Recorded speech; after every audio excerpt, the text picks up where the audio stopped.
I'm Per-Jörgen Persson, partner with North Zone Ventures and one of the TiE sponsors, actually. I was pleased to host Vivek and Abdallah at the private equity conference yesterday, and I truly enjoyed that.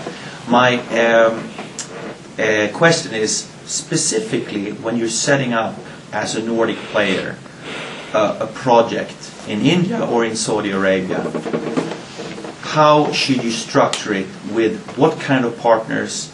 How should you own it?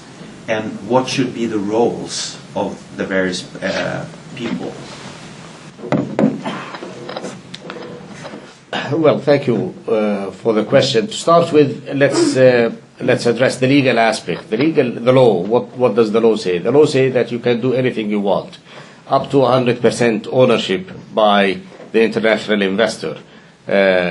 So there are no restrictions on what format you take in terms of ownership level and so forth. And of course there are no restrictions on repatriation of capital or profits, and there is a tax exemption for a number of years from startup, and there is a provision for accumulated losses. Hopefully there won't be any, but if there were any, to be brought forward so that you do not lose your tax holiday if you do not make it in the first year or 2 or 3 or whatever. So the laws are flexible in that regard. Now, traditionally, the joint venture approach between two partners has been the most successful.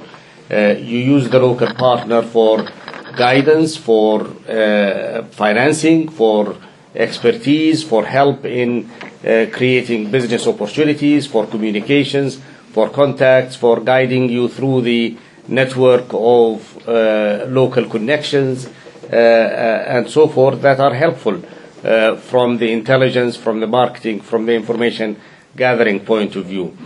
Now, what kind of percentages do you do depends really on the strategy of the investor. If it's an international company that has many such facilities in many parts of the world, they would probably go for a controlling interest, 51%, 70%, something like that, because then they would want to have the flexibility to coordinate the activity of this plant with other plants elsewhere.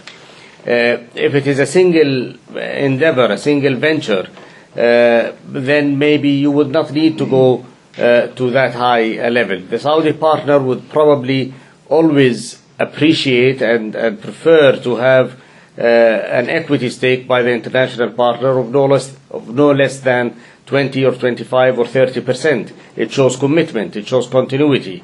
So anywhere between 25% to 75% depends on the strategies of both the local as well as the international partner and the nature of the business itself.